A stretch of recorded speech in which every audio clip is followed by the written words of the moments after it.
యొక్క జూన్ మాసం మొదటి వారం ప్రభు సన్నిధికి వచ్చిన మీ అందరికీ కూడా ప్రభు నామంలో వందనాలు తెలుసుకున్నాం.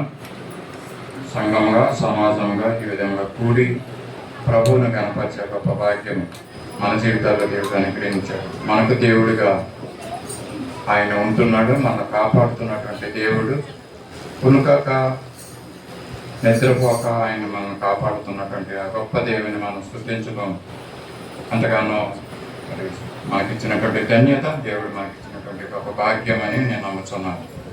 ఉదయకాల సమయంలో మరి ఎండ వేడి ఎక్కువ ఉన్నప్పటికీ కూడా దేవుని యొక్క మాటలు, కొన్ని మాటలు మనం విని మన ఉదయాన్ని ఆ మాటలు నింపుకొని మనం దినము ఆశీర్వాదంతో మన గృహాలకి వెళ్ళాలని దేవుడు కోరుకుంటున్నాడు.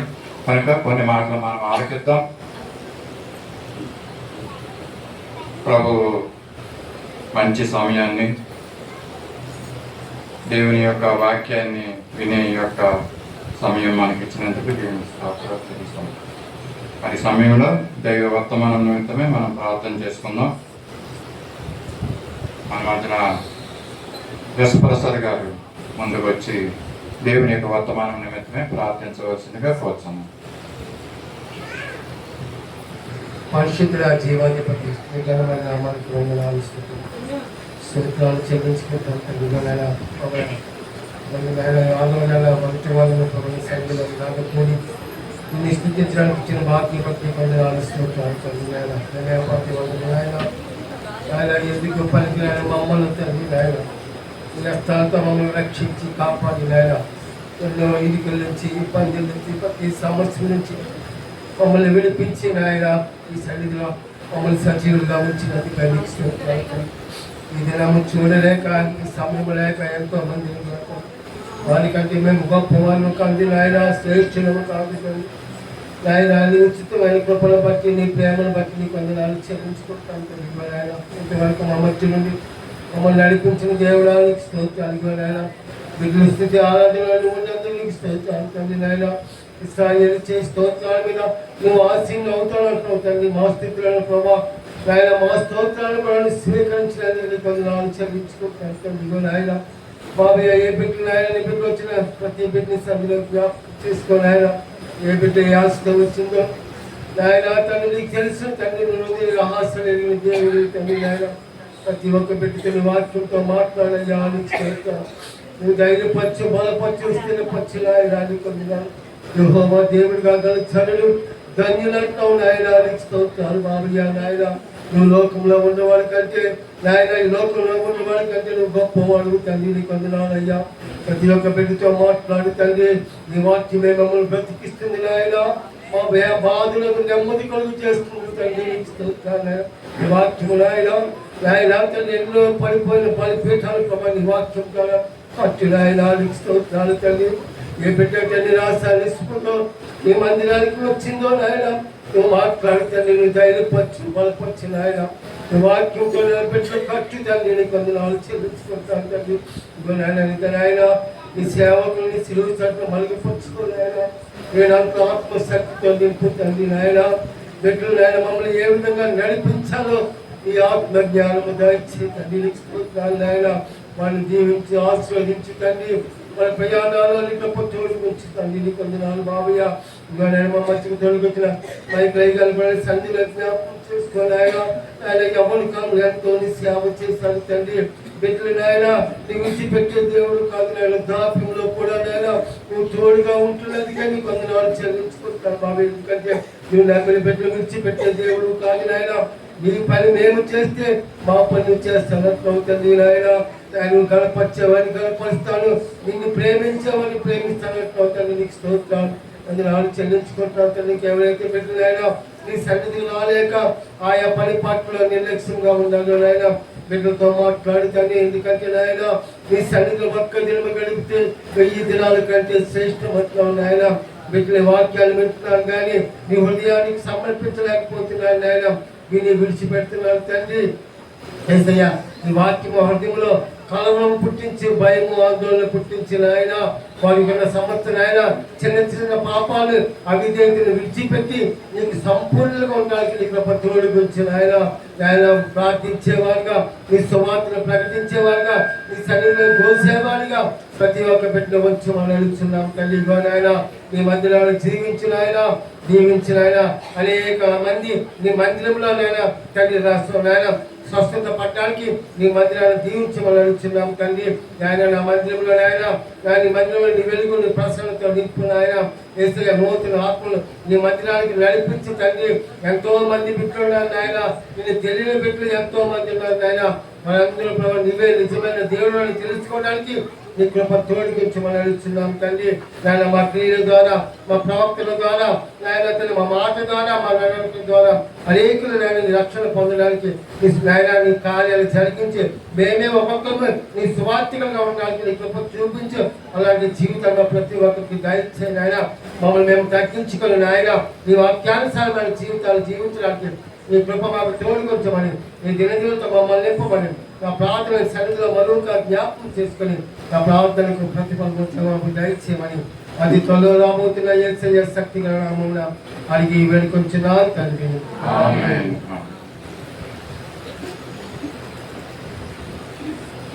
మరోసారి ప్రభు నామంలో చేరవచ్చిన సంఘానికి వందనాలు తెలియజేస్తున్నాను. దేవుడు ఈ సమయంలో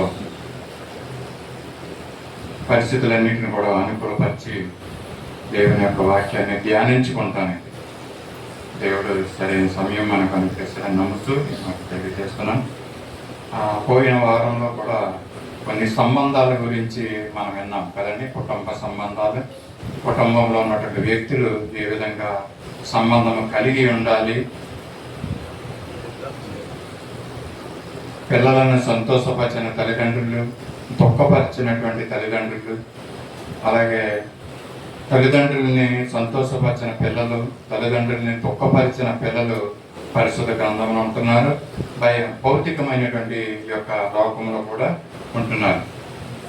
దేవుడు ఇచ్చినటువంటి పిల్లలు ఏ విధంగా ఈ లోకంలో జీవించాలి, పిల్లలను దినము తల్లిదండ్రులను సంతోషపరిచే పిల్లలన్న మాట మీద బహుక్లుప్తంగా మరి ఈ దినాన్ని మనము జ్ఞాపకం చేసుకున్నాం. ఎందుకంటే దీని తర్వాత మాకు కూడా ఈ ఎండలో ప్రయాణం వెళ్ళవలసి ఉంది కనుక త్వరగానే నేను ముగించుతాను. కనుక రైతు మరి చెప్పిన మాటలు కొన్ని మాటలైనా మీరు మరి జ్ఞాపకం చేసుకోవాలని, శ్రద్ధతో ఆలకించాలని ఈ మాటలు తెలియజేస్తున్నాను.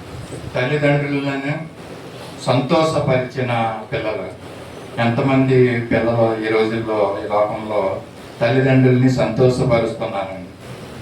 తల్లిదండ్రుల్ని సంతోషపరిచే విధంగా పిల్లలు ఎంతమంది జీవిస్తున్నారు భౌతికంగా.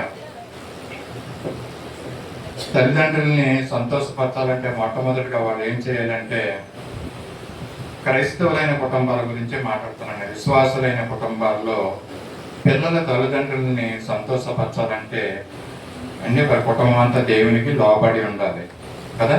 దేవునికి లోబడి పరిశుద్ధ గ్రంథాన్ని పఠిస్తూ ప్రార్థిస్తూ ఉంటే మరి వారి కుటుంబాల్లో వాళ్ళకు తెలుస్తాయి అన్నమాట చాలా విషయాలు. పరిశుద్ధ గ్రంథాన్ని చదువుతున్నప్పుడు ఏ విధంగా మనకి జన్మనిచ్చినటువంటి తల్లిదండ్రుల్ని ఏ విధంగా సంతోషపరచాలన్న విషయం మరి దీంట్లో మనకి తెలియజేస్తూ ఉంటున్నాను కనుక వారికి ఒక ఆలోచన వస్తుంది అనమాట.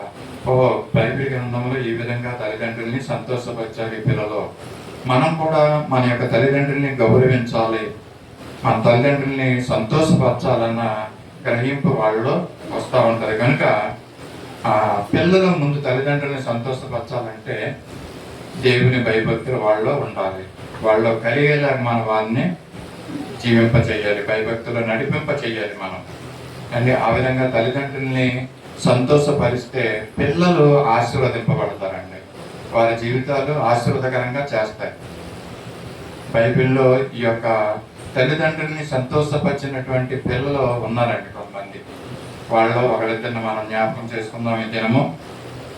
తల్లిదండ్రుల్ని సంతోషపరిచినటువంటి వారు మరి మొట్టమొదటిగా బిగినింగ్కి వెళ్ళిపోతే ఆదాము కుమారుడైనటువంటి హేబేలు పరమ తండ్రి అయిన దేవుణ్ణి ఆయన సంతోషపరిచాడు కదండి. ఆయన అర్పించిన అర్పణనే ఏబేలు అర్పణను దేవుడు అంగీకరించాడు, అంటే ఆయన సంతోషపడ్డాడు, దాన్ని స్వీకరించాడు. దేవుడు స్వీకరించిన విధంగా ఈ యొక్క ఏబేలు యొక్క అర్పణ ఉందని ఇక్కడ తెలియజేస్తున్నాను. ఎబ్రీ పత్రిక 11వ అధ్యాయము 4వ వచనంలో ఈ మాట మనం చూడవచ్చు. ఏబేలు గురించి, ఏబేలు ఏ విధమైన అర్పణ దేవునికి అర్పించాడు, ఏ విధంగా దేవుడు దాన్ని స్వీకరించి సంతోషించాడు అన్న విషయాన్ని ఇక్కడ మనం చూస్తూ ఉంటాం. విశ్వాసం బట్టి ఏబేలు కయ్యూని కంటే శ్రేష్టమైన బలి దేవునికి అర్పించను. అంటే ఇక్కడ చూస్తున్నాం కదా, కయ్యూని కంటే శ్రేష్టమైన బలి అన్నాడు. మరి కయ్యూని ఎటువంటి బలి దేవునికి అర్పించాడు? నేను మామూలుగా చూస్తుంటే కయ్యూని కూడా మంచిదే తీసుకొచ్చాడు కదనండి. కయ్యూని కూడా అక్కడ నిర్మకాండంలో ఆదికాండంలో 4వ వచనంలో ఉంటుంది. కయ్యూను తన పంటలో నుంచి కొంత తీసుకొచ్చాడు అన్న విషయాన్ని మనం చూస్తూ ఉంటున్నాం. ఏబేలు కూడా తనకు క్రొవ్విన వాటి తొలుచూలు పుట్టిన క్రొవ్విన వాటిని, ఆదికాండము 4వ అధ్యాయం 4వ వచనంలో, ఏబేలు తొలుచూలు పుట్టిన వాటిలో క్రొవ్విన వాటిని కొన్ని తెచ్చాను. ఏబేలు తెచ్చాడంట. కయ్యూను ఏం తెచ్చాడు చూడండి. అతని అర్పణ లక్ష్య పెట్టలేదు. ఏం తీసుకొచ్చాడు? కయ్యూను ఏం తీసుకొచ్చాడు దేవుని దగ్గరికి? ఆ మాట అక్కడ ఉంటే చదవండి. ఆదికాండంలోనే 4వ అధ్యాయం. లేదా భూమిని సేద్యపరచువాడు. కొంతకాలమైన తర్వాత కయ్యూను పొలము పంటలో కొంత యెహోవాకు అర్పణగా తీసుకొచ్చాడు. కయ్యూను తన పొలము పంటలో అర్పణంగా తీసుకొచ్చాడు, ఆయన తీసుకొచ్చాడు అండి. ఏబేలు తన తొలిచూలులో క్రొవ్విన వాటిని తీసుకొచ్చాడు అని. కయ్యూని తీసుకొచ్చాడు, ఏబేలు తీసుకొచ్చాడు, ఇద్దరు తీసుకొచ్చారు దేవుని దగ్గరికి. కానీ ఏబేలు యొక్క అర్పణ దేవుడు అంగీకరించాడు, కయ్యూని యొక్క అర్పణని లక్ష్యం ఉంచలేదు. ఏంటంటారు కారణం? ఏబేలు శ్రేష్టమైన తీసుకొచ్చాడు, కరెక్ట్. క్రొవ్విన వాటిని తీసుకొచ్చాడు. అయితే కయ్యూని ఏమన్నా చెడ్డ తీసుకొచ్చాడండి? సో దేవుడు ఏబేలు యొక్క అర్పణని ఆయన అంగీకరించడమే కాకోకుండా అతడిని నీతిమంతుడని అతడు సాక్ష్యం పొందాడంటే ఏబేలు. నేను అనుకుంటాను ఏబేలు యొక్క అర్పణను తీసుకొచ్చినప్పుడు దేవుడు ఏబేలు యొక్క హృదయాన్ని చూశాడండి. ఆయన యొక్క హృదయం ఏ హృదయంతో ఆ అర్పణను తీసుకొస్తున్నాడు అన్నది ముఖ్యం, కానీ ఏమి తీసుకొచ్చాడు అన్నది ముఖ్యం కాదండి అక్కడ. ఎందుకంటే అంతరంగాలను చూసేవాడు దేవుడు. మరి 2 కాసులు ఇచ్చిన పేద విధవరాలని యేసు ప్రభువులు వారి లక్ష్యం ఉంచాడు కదా. మరి ఇక్కడ ఏబేలు యొక్క అర్పణని బాహ్యంగా చూస్తే తొలిచూలు వాటిని మంచిది, క్రొవ్విన వాటిని చాలా మంచిది, శ్రేష్టమైన వాటిని మరి ఏబేలు తీసుకొచ్చాడు. అతను హృదయ స్థితి ఇక్కడ మనం చూస్తూ ఉంటున్నాం కదండి. మరి కయ్యూను ఒకవేళ తీసుకొచ్చిన దాంట్లో శ్రేష్టమైనది కాలేకపోవచ్చేమో, లేక అతని హృదయం ఒకవేళ దేవునికి దూరస్తులుగా జీవిస్తున్నాడేమో. కనుక దేవుడు మన హృదయాన్ని కూడా చూస్తాడని. మనం అర్పించే అర్పణలకి మరి ఏ హృదయంతో మనం తీసుకొచ్చి ఇచ్చామో అన్నది కూడా చాలా ప్రాముఖ్యమైనటువంటి విషయం. అర్పణల గురించి దేవుడు తెలియజేస్తున్న మాట. ఇంకొక భయంకరమైన మాట మరి యాసావు గురించి ఇక్కడ తెలియజేస్తూ ఉంటున్నాడు అండి. యాసావు ఏ విధంగా తన యొక్క జ్యేష్ఠత్వాన్ని అమ్ముకున్నటువంటి యాసావు, ఒక్క పూట కూటి కొరకు తన జ్యేష్ఠత్వాన్ని అమ్ముకున్నటువంటి భ్రష్టుడైనటువంటి వాడు, వ్యభిచారి అయినటువంటి వాడు. మరి తల్లిదండ్రులను కాదని అన్య స్త్రీలను వివాహం చేసుకున్నటువంటి యాసావును కూడా మనము జ్ఞాపకం చేసుకోవచ్చు. ఏబేలు కంటే శ్రేష్టమైన, కయ్యూని కంటే ఏబేలు శ్రేష్టమైన వాటిని దేవునికి అర్పించి ఉన్నాడండి. ఈ విధంగా దేవుడిని సంతోషపరిచినటువంటి ఏబేలు, ఈ విధంగా పరమ తండ్రి అయిన దేవుడిని సంతోషపరిచినటువంటి ఏబేలు మనకేం నేర్పిస్తున్నాడంటే, మనకిచ్చేది శ్రేష్టమైన దాన్ని దేవునికి ఇవ్వాలి, మన అంతరంగ స్థితి, హృదయ స్థితి ఏ విధంగా ఉందో సమర్పించబడినటువంటి హృదయాలతో మనం అర్పణలను దేవునికి ఇవ్వాలని, అలాగిస్తే దేవుడు సంతోషపడతాడన్న విషయాన్ని ఇక్కడ మనకి హేబేలు మనకు నేర్పిస్తున్నాడండి. మొట్టమొదట కుమారుడు తల్లిదండ్రులని సంతోషపరిచినటువంటి, అంటే దేవుడు సంతోషపడుతుందంటే ఇక్కడ ఆదాము హవ్వలు కూడా సంతోషపడమని ఉంటారండి. ఖచ్చితంగా హేబేలు నిమిత్తము తల్లిదండ్రులు సంతోషపడ్డారని మనం తెలుసుకోవచ్చు. రెండవ కుమారుడు మనం చూద్దాము. తల్లిదండ్రులను సంతోషపరిచినటువంటి మరొక కుమారుడు ఆదికాండము 21వ అధ్యాయము 5వ వచనం 5 నుంచి 8వ వచనాలు కొన్ని మాటలు మనం చూద్దాం. అబ్రహాం కుమారుడు ఇస్సాకు అతడు పుట్టినప్పుడు అతడు 100 ఏండ్ల వాడు. అప్పుడు సారా దేవుడు నాకు నువ్వు కలుగు చేసెను, వినువారెల్లా నా విషయమై నవ్వుదరనెను, మరియు సారా పిల్లలకు స్తన్యమిచ్చునని ఎవరు అబ్రహాంతో చెప్పును. చూద్దాం ఇక్కడ మరి ఇస్సాకు పుట్టడం వల్ల తల్లిదండ్రులు ఎంతగానో సంతోషించారంటండి. తల్లిదండ్రులను సంతోషపరుచుతున్నటువంటి కుమారులు. ఈ ఇస్సాకు పుట్టగానే తల్లిదండ్రులు సంతోషపడ్డారంట. పోయిన వారంలో చెప్పాను, ఇస్సాకు అనగానే నవ్వు అండి. వారి జీవితాల్లో నవ్వు వచ్చిందంట తన కుమారుడైన ఇస్సాకు ద్వారా. అంతేకాకుండా ఆయన ఏం చేశాడంటే మరి అక్కడ గొప్ప విందుని చేసినట్టుగా కూడా మనం నేర్చుకున్నాం. ఇస్సాకు పుట్టిన తర్వాత అతను పాలు విడిచినప్పుడు, ఎంతో వచ్చిన మాట ఉంటుంది, పాలు విడిచినప్పుడు ఏం చేశారంటే గొప్ప విందును చేసినట్టుగా మనం చూద్దాం. ఎంతో సంతోషం. తనకు కుమారుడు దేవుడు అనుగ్రహించాడు. 100 ఏండ్ల వయసులో దేవుడు తనకు కుమారుడిని ఇచ్చాడని వారు ఎంతగానో సంతోషిస్తున్నారంటండి. మరి ఈ విధంగా బిడ్డలను చూసి సంతోషించే విధంగా మనం ఉండాలని, మన బిడ్డల్ని ఉండాలి. ఒక ప్రాముఖ్యమైన విషయం, మరి ఆయన పెద్ద అయిన తర్వాత ఏమైందంటే యుక్త వయసు వచ్చిన తర్వాత ఆయనకి వివాహం చెయ్యాలి కదా. తల్లిదండ్రులు అయినటువంటి అబ్రహాము సారాలు ఇస్సాకు వివాహం చేయడానికి వివాహ సమయం వచ్చిన తర్వాత అబ్రహాం ఏం చేశాడంటే ఆయన తండ్రి మరి తన పెద్ద దాసుడు అయినటువంటి ఎలియాజరుని మరి ఆ వివాహ సంబంధం నిమిత్తమై మరి అక్కడ పంపించినట్లుగా మనము చూస్తూ ఉంటున్నాం కదండి. పంపించినప్పుడు దాసుని పంపించాడండి. తన కుమారునికి వివాహం చేయడానికి దాసుని పంపించి వివాహ సంబంధం మరి కుదుర్చుకురమ్మని ఆయన పంపించడం మనము చూస్తూ ఉంటున్నాం. కానీ ఈ దినాల్లో మరి వివాహ వయసు వచ్చిన తర్వాత మన పిల్లలకి వివాహ సంబంధాలు ఈ విధంగా చూస్తున్నాం. ఇది వివాహ దినంలో చెప్పుకోదగ్గ మాట ఇది.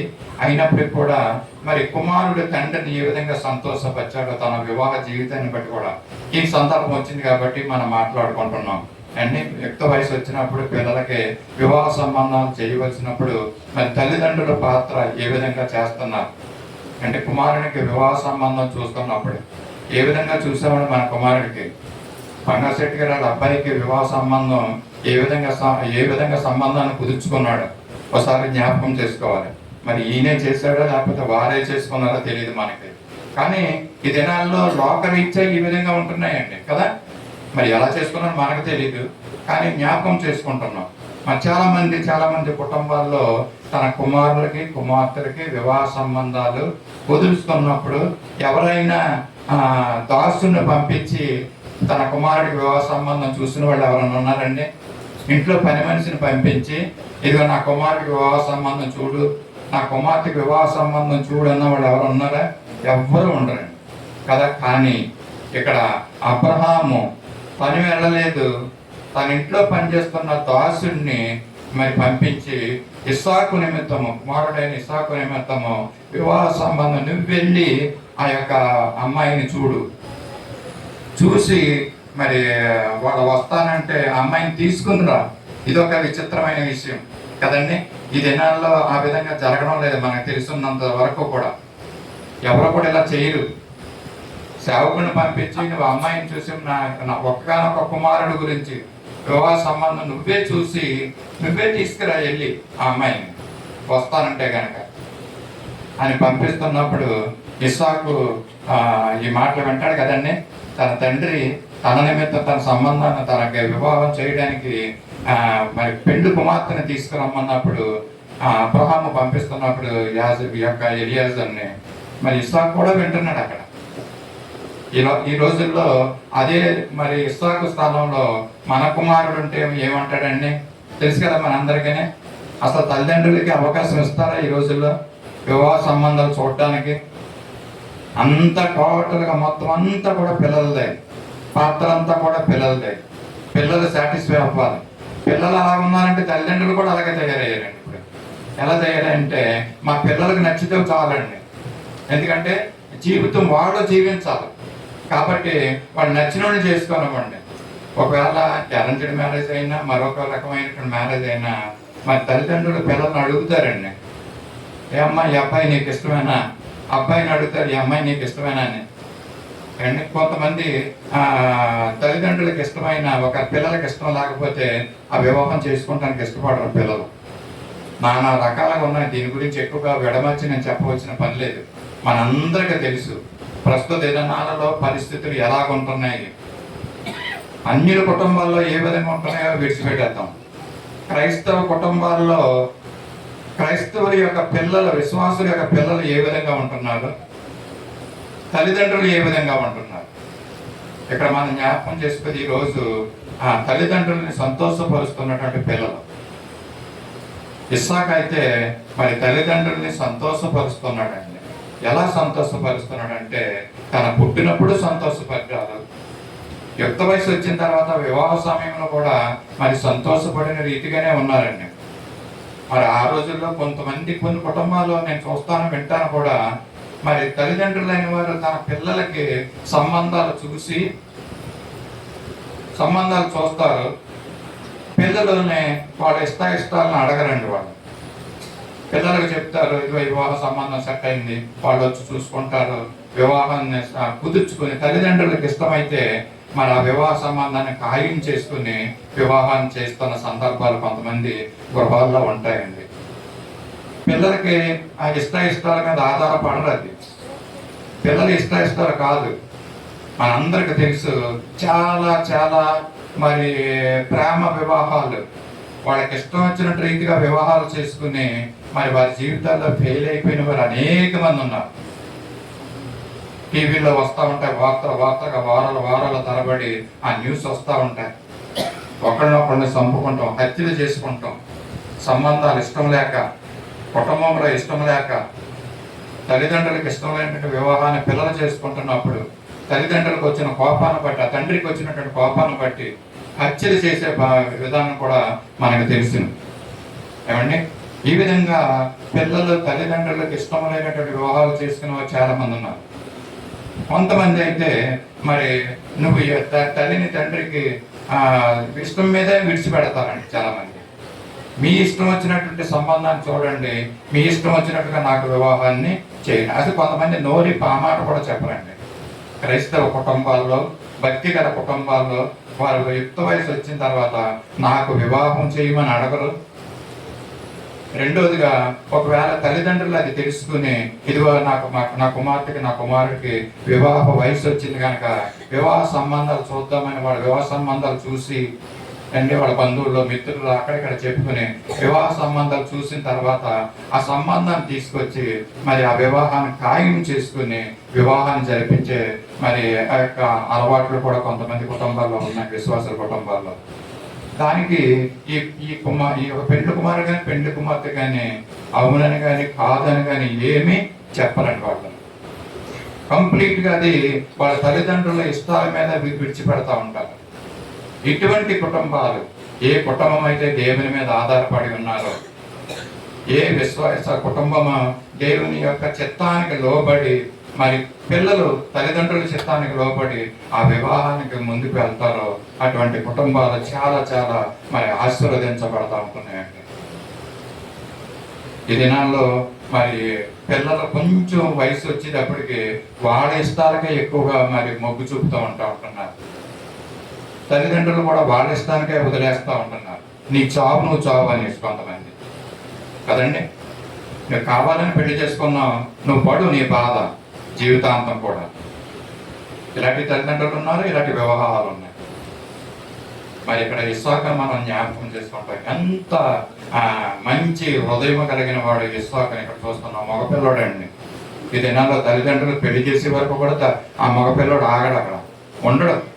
ఆడ ఇష్టం వచ్చినట్టు రీతిగా మరి వివాహం చేసుకుని మరి ఇంటికి ఆ యొక్క భార్యని తీసుకొచ్చే కుటుంబాలు కొన్ని మనం చూస్తూ ఉంటున్నాం కదండి. చాలా చాలా మరి భయంకరమైనటువంటి పరిస్థితుల్లో ఈ రోజుల్లో క్రైస్తవ కుటుంబాలు ఉంటున్నాయి.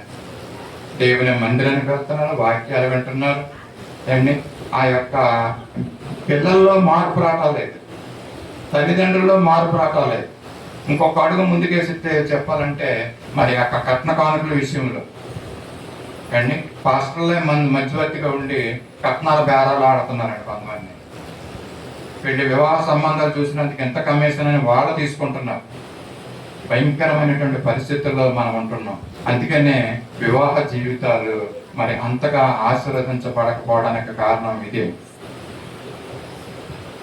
ఇస్సాకును మనం జ్ఞాపకం చేసుకున్నాం. ఈ మధ్యాహ్నకాల సమయంలో లేక పుట్టినటువంటి కుమారుడు, ఎంతో గారాభంగా పెరిగిన కుమారుడు, సంతోషంతో ఆనందంతో జీవిస్తున్నవాడు, ఆయన ఏం అడిగితే కాదనుకోకుండా ఇచ్చే తల్లిదండ్రులు ఎంత ఉన్నప్పటికీ కూడా ఆయన దేవుని ఎడల భయభక్తులు. ఎందుకంటే అబ్రహాము దేవుని ఎడల భయము కలిగి ఉన్నాడంట.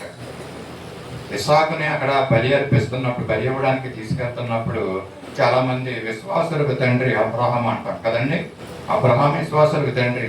కానీ యాక్చువల్గా మరి అబ్రహాము అక్కడ ఇమ్మన్నా ఒక్కగానొక్క కుమారుని బలిగా ఇవ్వడానికి కారణం ఏంటంటే, ముఖ్య కారణము ఆయన దేవుని ఎడల భయము కలిగి ఉన్నాడు అంటండి.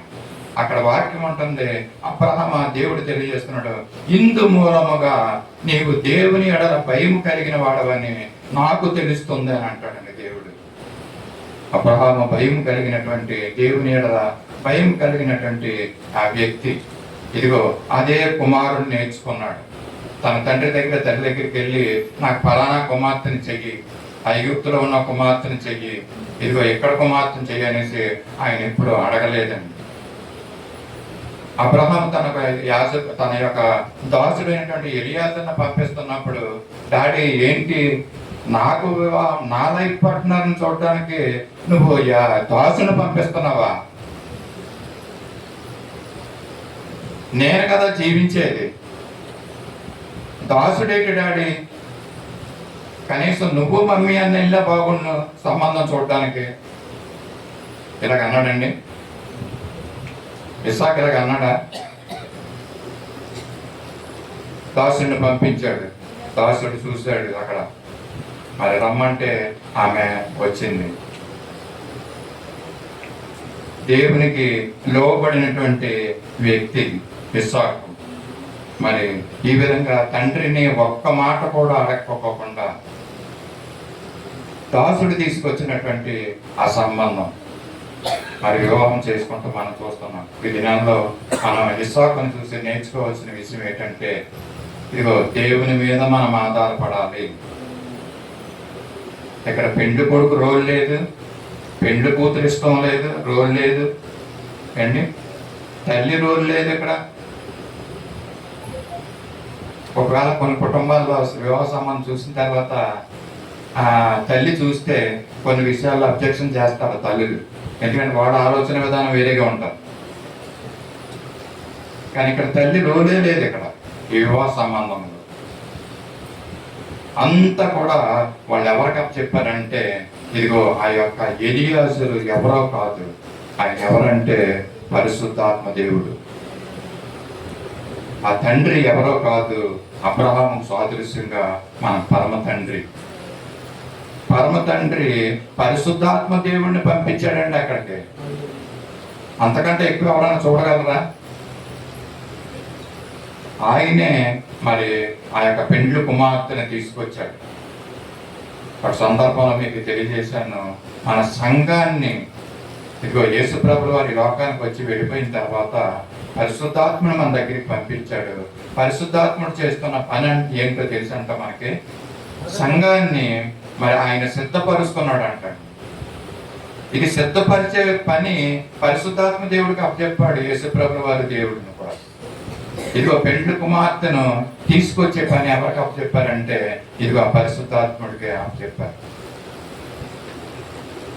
మనము దీంట్లో ఉన్నటువంటి మర్మాన్ని మనం తెలుసుకుంటే, వివాహ విషయంలో ఉన్నటువంటి మర్మాన్ని మన సొంత ఆలోచనతోటి, సొంత తెలివితేటలతోటి మనం వివాహ సంబంధాలు చేయకూడదు. కానీ ఇదిగో ఇస్సాకు చేసినట్టుగా మరి ఆ యొక్క వివాహానికి మరి సిద్ధపడి దేవుడు చేస్తున్న తన తండ్రికి మాటకి లోబడి, అసలు తండ్రి మాటే చెప్పలేదంటే ఇక్కడ లోపడటానికి, తండ్రి మాటే పలకలేదు ఇక్కడ.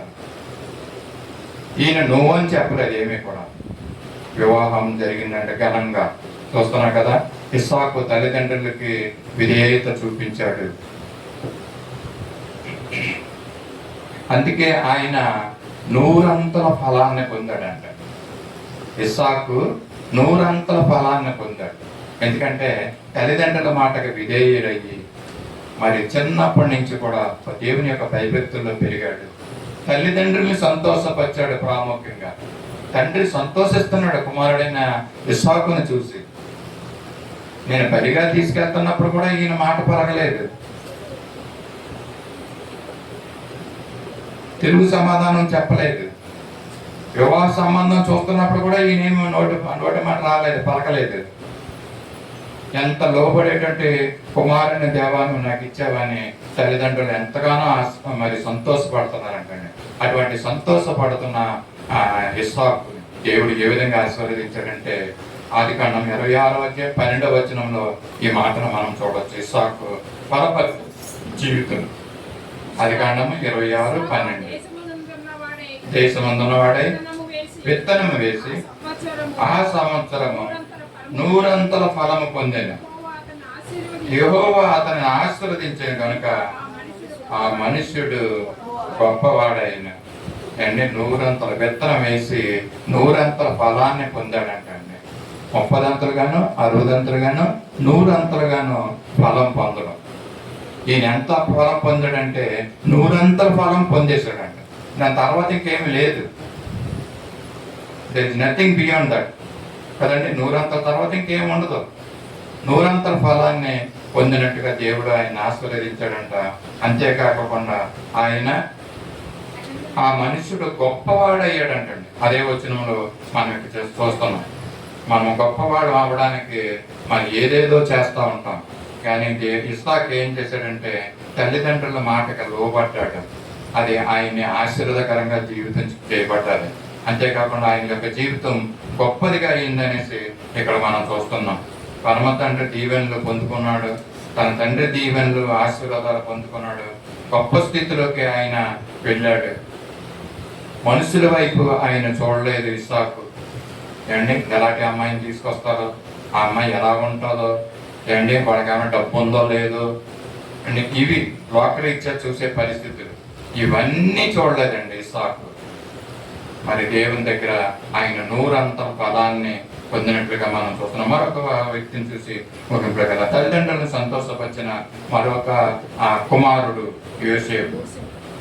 యాకోబు మరి 12 మంది కుమారుల్లో ఒక కుమారుడు యోసేపు ఉండడం మనం చూస్తుంటున్నాం.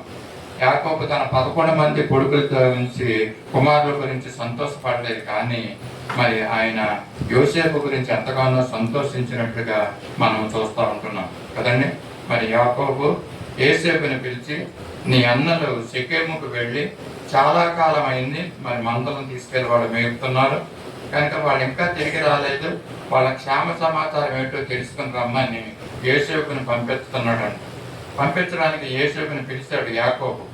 పిలిచినప్పుడు మీరు అక్కడికి వెళ్ళాలనేసి ఆ మందల దగ్గరికి ఆ అన్నల దగ్గరికి వెళ్ళి యోగక్షేమాలు తెలుసుకుని నాకు తెలియజేయ కబురు అనేసి పంపిస్తానికి యోసేపుని పిలిస్తే, మరి యోసేపు అంతకుముందు ఆల్రెడీ యోసేపు కనిన కళలను బట్టి యాకోబు ఆయనకి ఇచ్చినటువంటి మరి రంగురంగుల యొక్క చిత్రమైనటువంటి ఆ యొక్క వస్త్రాన్ని బట్టి మరి వాళ్ళందరూ కూడా ఎంతగానో పగబట్టారండి. అన్నలందరూ కూడా కోపంతో ఊగిపోతున్నారు ఈ యోసేపు మీద.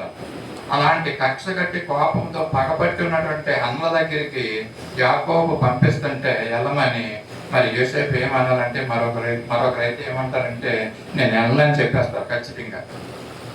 నాన్న నన్ను మరి ఆ వాళ్ళ దగ్గర పంపిస్తున్నావు, నీకు తెలుసు నువ్వు ఇచ్చిన విచిత్రమైన అంగీని బట్టి నా మీద పగబట్టారు, నేను కళలను బట్టి నా మీద పగబట్టారు, వాళ్ళందరూ నన్ను చంపుతారు అండ్ నన్ను కొడతారు, నేను అక్కడికి వెళ్తే కనుక ఖచ్చితంగా నేను వెళ్ళను అని చెప్పాలి యాక్చువల్గా యోసేపు.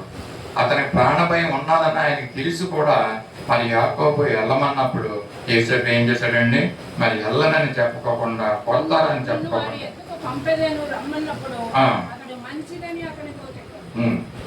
చూడండి, ఆయన తండ్రి మాటకు లోబడ్డాడు, తండ్రిని సంతోషపరుస్తున్నాడు ఇక్కడ అండి. మరి అటువంటి కుమారుడు యోసేపు మరియు యాకోబు మరి ఈ విధంగా సంతోషించినటువంటి వ్యక్తి, తల్లిదండ్రులను సంతోషించినటువంటి కుమారుడు మరొక కుమారుడు యోసేపు మనం చూస్తున్నాం కదండి.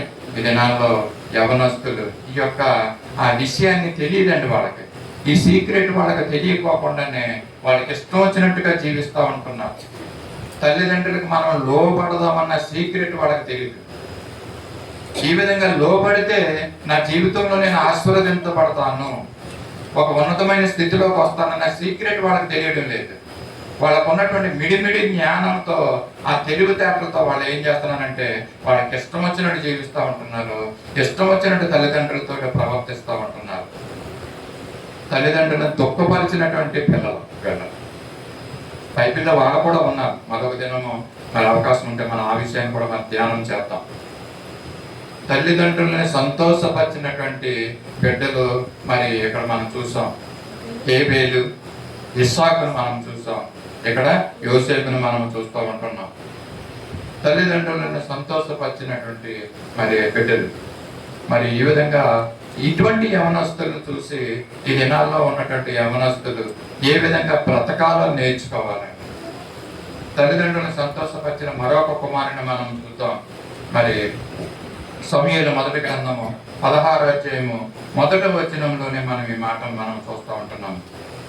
సమూయేలు మొదటి గ్రంథము 16వ అధ్యాయము 1వ వచనంలో ఒక మాట ఉంది, చదవండి. యెహోవా సమూయేలుతో ఎలాగో సెలవిచ్చాను, ఇశ్రాయేలు మీద రాజుగా ఉండకుండా విసర్జించిన సౌలును గూర్చి విసిగింతువు, నీ కొమ్మును తైలముతో నింపి బెత్లెహేమీయుడైన యెష్షయి యొద్దకు నిన్ను పంపుచున్నాను. అతని కుమారులలో ఒక్కరిని నేను రాజుగా నియమించుకుంటున్నాను అని చెప్తున్నాడండి. మరి దేవుడు సమూయేలుతో మాట్లాడుతున్నటువంటి సందర్భం ఇది. మరి ఆ ఇశ్రాయేల్ దేశం మీద సౌలుని ఆయన విసర్జించుతున్నాడు. ఆయనకి ఇష్టమైన రీతిగా ఆయన జీవించలేదు కనుక మరొక వ్యక్తిని, మరి యెష్షయి కుమారులలో ఒక కుమారుని అంటున్నాడు. సమూయేలుకు తెలియజేయలేదు ఏ కుమారుడు అది అన్న విషయం. నువ్వు వెళ్ళు, నీ కొమ్మును తైలంతో నింపుకో, నువ్వు వెళ్ళి బెత్లెహేమీయుడైన యెష్షయి కుమారుని గృహానికి వెళ్ళి అక్కడ నేను చెప్పిన కుమారునికి నువ్వు మరి అభిషేకం చేయమని రాజుగా మరి దేవుడు సమూయేలుని పంపిస్తూ మనం చూస్తూ ఉంటున్నాం. సమూయేలుకి అక్కడికి వెళ్ళినప్పుడు అక్కడ యెష్షయి యొక్క మరి ఈ విధంగా కుమారులను పిలవడం జరుగుతుందండి. అక్కడ అందరు కుమారులు వస్తారు కదండి. వచ్చినప్పుడు పెద్ద కుమారుడు ఏలీయాబు, మిగతా కుమారులు కూడా అక్కడికి వస్తున్నప్పుడు మరి రాజుగారి సమూయేలు అనుకున్నాడంట, ఆ పెద్ద కుమారుని చూసి, అతని పొడవతనం చూసి, అతని ఎత్తు, అతని పుస్తకాలు ఇవన్నీ చూసి యుద్ధ ప్రావీణ్యుడు కనుక ఇతన్నే రాజుని చేస్తాడని దేవుడు అని అనుకున్నాడంట. కానీ దేవుడు ఇతను కాదని తెలియజేస్తున్నాడు యెష్షయికి. అలాగే 2వ కుమారుడు, 3వ కుమారుడు, 4వ కుమారుడు, అలాగే అందరు కుమారులు అయిపోతున్నారండి. అక్కడ ఇంకెవరు లేరు. సమూయేలు అడుగుతున్నాడు, దేవుడు మరి అతనికి భయపరచడం లేదు ఎవరిని రాజుగా అభిషేకించాలన్న విషయం. మరి ఆఖరికి ఇంకెవరు లేరంటే ఆ ఉన్నారులేండి, ఒకడు కడసారి వాడు ఉన్నాడు. ఆడు ఎందుకు పనికిరాడు, చిన్నవాడు. వాడిని ఏం చేశానంటే నేను మా గొర్రెలను కాయడానికి పంపించేసాను అడవికి. ఇదిగో నా కుమారుల్లో వీళ్ళందరూ శ్రేష్ఠులు, యుద్ధ ప్రవీణులు వీళ్ళందరూ. తండ్రి యొక్క ఆలోచన కూడా ఆ విధంగానే ఉంది, వీళ్ళలో ఒకరిని రాజుగా చేస్తాడో అని. సమూయేలు యొక్క ఆలోచన కూడా అదే విధంగా ఉంది. కానీ దేవుని యొక్క ఆలోచన వీటన్నిటికీ భిన్నంగా ఉందండి కదా. దేవుడు మనుషులు పై రూపాన్ని లక్ష్య పెడతారు, దేవుడు అంతరంగాన్ని లక్ష్య పెట్టే దేవుడు. ఒకవేళ దావీదు పొట్టువాడేమో, కడసారివాడు, చిన్నోడు అండి, నెగ్లెక్ట్ చేయబడినటువంటి బాయ్ అని కూడా చెప్పవచ్చు. తల్లిదండ్రుల యొక్క ప్రేమకి దూరంగా ఉంటున్నాడు. అతని జీవితం అంతా అడవిలోనే ఉంటుంది. ఆ యొక్క గొర్రెలతోటి అతనికి సరిపోతుంది. ఇంటికి వచ్చి కొంతకాలం ఉండడానికి లేనటువంటి పరిస్థితులు అక్కడ. చెప్పాలంటే తల్లిదండ్రుల ద్వారా నెగ్లెక్ట్ చేయబడ్డ కుమారుడు అతను. ఇందాక చూసిన తల్లిదండ్రులు ఎలా ఉన్నారంటే, కుమారులు సంతోషపెట్టే తల్లిదండ్రులు మంచి స్థితిలో ఉన్నారు, సంతోషకరమైన స్థితిలో ఉన్నారు, ఉన్నతమైన స్థితిలో ఉన్నారు. ఇక్కడ దావీదుకి ఆ విధంగా లేదండి. ఇక్కడ సమయల్ ఆఖరికి కడసారి కుమారునికి ఎవరన్నా ఉన్నారంటే ఎస్సీగా ఆ కడసారుడు ఉన్నాడని పిలిపించి, ఇదిగో ఇతన్నే నేను ఏర్పాటు చేసుకున్నానని చెప్తే, మరి సమయల్ దావీదుని అభిషేకించడం రాజుగా మనం చూడొచ్చు అక్కడ చదువుకున్న భాగాల్లో కదండి.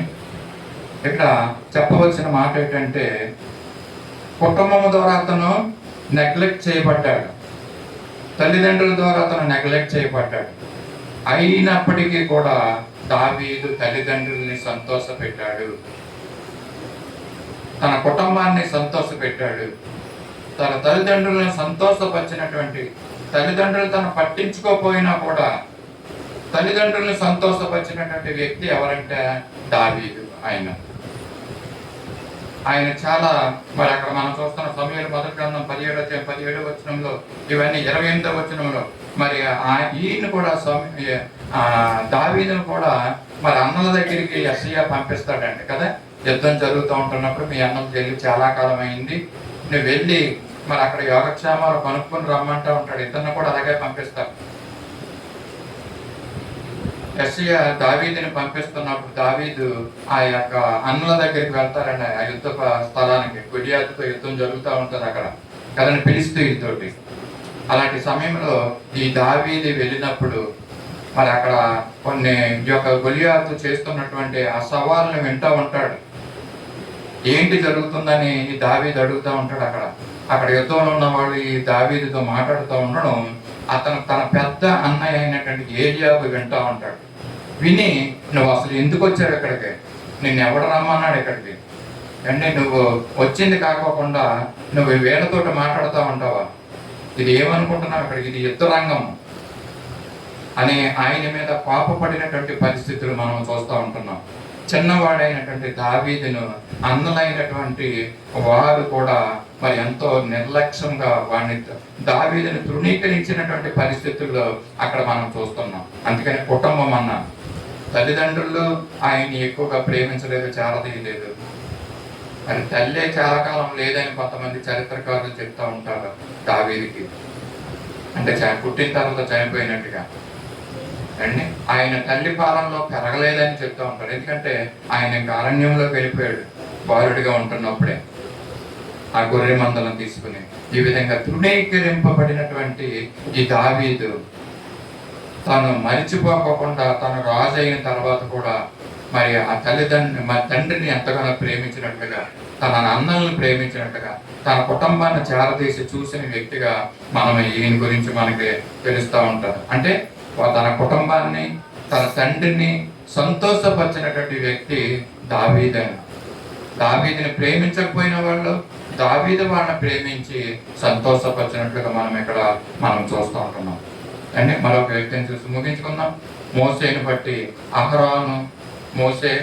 అహరోను మిరియాములను బట్టి ఒకే కుటుంబంలో ఉన్నటువంటి ముగ్గురిని బట్టి ఎవరండి వాళ్ళు? అమ్రాము యాకేబేతులు సంతోషించారండి. తన పిల్లల నిమిత్తం సంతోషించారు. ఎందుకంటే ఒకళ్ళు నాయకుడు అయ్యారు, ఒకళ్ళు యాజకుడు అయ్యారు, ఒకళ్ళు మరి ప్రవక్తిని అయ్యిందండి. ఒకే కుటుంబంలో ముగ్గురు ఈ విధంగా దేవుని చేత ఆశీర్వదింపబడి ఉన్నతమైన స్థానాల్లో వాళ్ళు ఉండడం చూసి యొక్క అమ్రాము యాకేబేతులు ఎంతో సంతోషించినట్టుగా మనం చూస్తున్నాం. పిల్లలను బట్టి తల్లిదండ్రులు సంతోషించిన వారిలో వీరు కూడా మనం చూస్తున్నాం.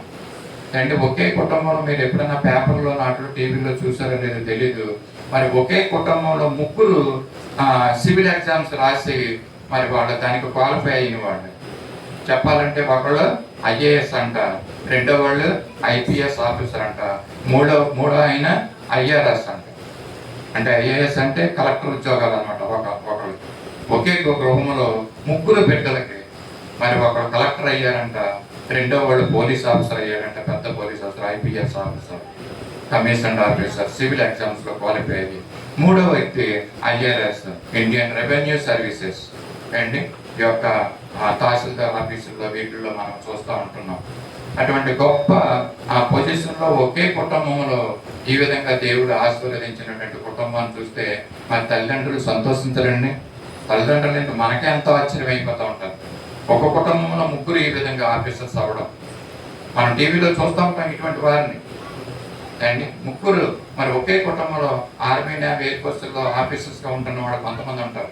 తల్లిదండ్రులు సంతోషిస్తున్న విషయం ఇక్కడ ఈ విధంగానే మోసేని బట్టి, అహరోను బట్టి, మిరియామును బట్టి మరి అమరాము యాకోబులు ఎంతగానో సంతోషిస్తున్నారంటండి. ఈ విధంగా మన కుటుంబాల్లో కూడా మరి ఈ విధంగా మన పిల్లలు ఆశీర్వదించబడాలని మనం కోరుకుంటున్నాం. దేవుడు కూడా కోరుకుంటున్నాడు. అటువంటి రీతిగా మనం జీవించాలి. మన పిల్లల్ని జీవింప చేయడానికి మనం సహాయం చేసుకోవాలి. మరి మరొక వ్యక్తిని చూద్దాం. ఈ బాప్తిస్మం ఇచ్చి యోహాను అండి పుట్టుకతోటే జకరియా, ఎలిజబెతులు ఎంతగానో సంతోషించారంటండి. వాళ్ళకి మహా ఆనందం కలిగిందంట. లోకాసు వార్త 1:17-58 ఏముంటుందంటే జకరియాకు, పొరుగు వారికి, బంధువులకు అండి, స్నేహితులకు ఇంకా అనేక మందికి సంతోషం కలిగిందంటండి. బాప్తిస్మం ఇచ్చి యోహాను పుట్టిన తర్వాత ముందుగానే అక్కడ వాగ్దానం చేశాడు. జకరియా, నీ కడుపున పుట్టబోయే బిడ్డ నిమిత్తము ఇదిగో నీవు నీ యొక్క ఇరుగు పొరుగు వారు అనేక స్నేహితులు అనేక మంది సంతోషిస్తారని వాగ్దానం. ఆ విధంగానే మన బాప్తిస్మం ఇచ్చి యోహాను పుట్టిన తర్వాత ఇదిగో అనేక మంది సంతోషించారంట. ఇరుగు పొరుగు వారు సంతోషించారంట. బంధువులు సంతోషించారంట. తన పిల్లల పుట్టుకను గురించి, తన పిల్లల జీవిస్తున్న జీవితాన్ని బట్టి మరి ఎంతమందిని సంతోషిస్తున్నారు. తండ్రే కాదు, ఇటువంటి పిల్లలు మరి ఎంతో మరి దేవునికి ఇష్టలైనటువంటి పిల్లలు.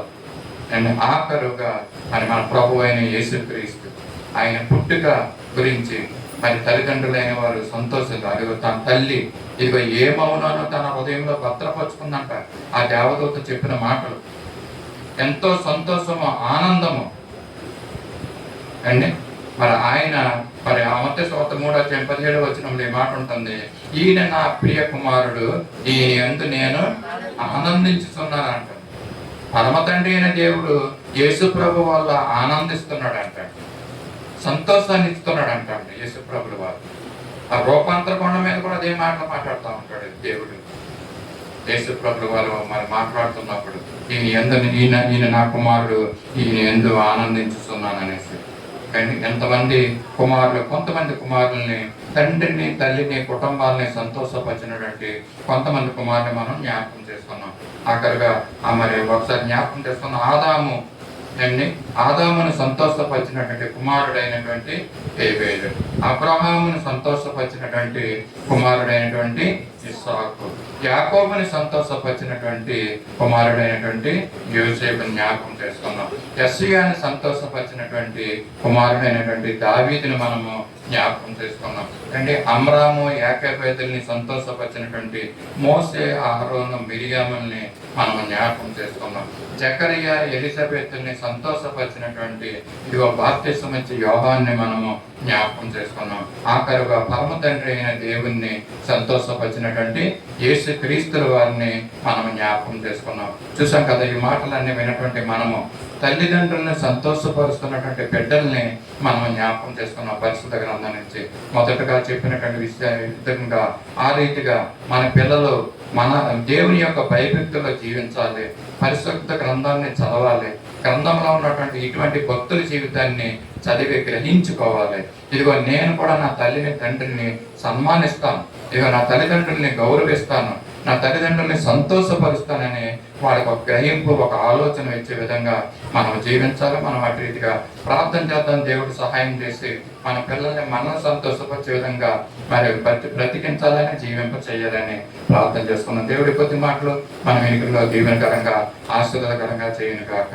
ఆమేన్. ప్రార్థించుకున్నాం. మమ్మల్ని అతి వ్యక్తిగా ప్రేమించిన మా పరలోక తండ్రి, పరిశుద్ధులైన దేవ, ప్రేమ నమ్మకం రాజా, నీ పరిశుద్ధ పాదాలకు వందనాలు, స్తోత్రాలు చెల్లించుకుంటున్నాం. ఈ మధ్యాహ్న కాల సమయంలో మా ప్రభా మంచి మాటలు మాకు తెలియజేస్తూ తండ్రి, దాన్ని బట్టి నీకు స్తోత్రాలు.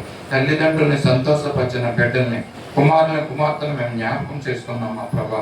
అటువంటి మంచి కుమార్తెలు ఇచ్చావు, దాన్ని బట్టి నీకు స్తోత్రాలు. వారికి ఉన్నటువంటి మంచి ఆలోచన, మంచి బుద్ధిని బట్టి నీ స్థుతులు స్తోత్రాలు చెల్లించుకుంటున్నాం. మా పిల్లలు కూడా ఆ విధంగా తండ్రి నేను తెలిసిన వారుగా నీ యొక్క మార్గాల్లో నడిచే విధంగా ప్రభా, మమ్మల్ని తల్లిదండ్రుల్ని సంతోషపరిచే విధంగా వారి జీవించేలాగా వారి యొక్క జీవితాల్ని మార్చను తండ్రి. ప్రతి విధమైన శాపాన్ని కొట్టివేయమని కూడా అడుగుతున్నాం. వారి జీవితాలు దీవెనకరంగా ఆశీర్వాదకరంగా చేయమని కూడా అడుగుతున్నాం. తెలియజేసిన మాటలు మా హృదయంలో భద్రపరుచుకుని ప్రభా, వాక్య ఎదుగుడుతూ నడుచుకునే జ్ఞానాన్ని మాకు, మా బిడ్డలకు అందరికీ కూడా మీరు అనుగ్రహించమని కొడవచ్చు.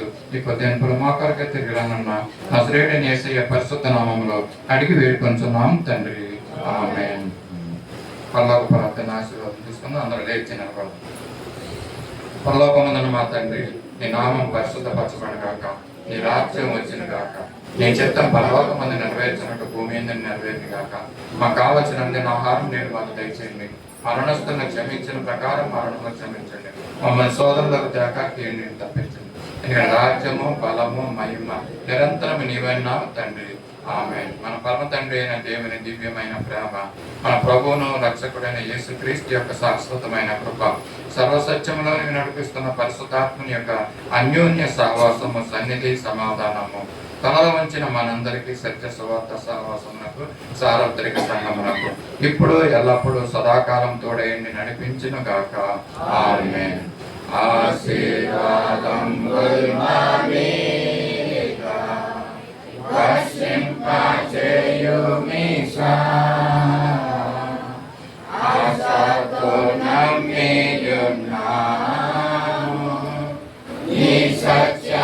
సత్యవాదము ఈ మాయి మీద కుమారించుము దేవా, కమ్మాయ ప్రేమ వశంబు కుమారించుము దేవా.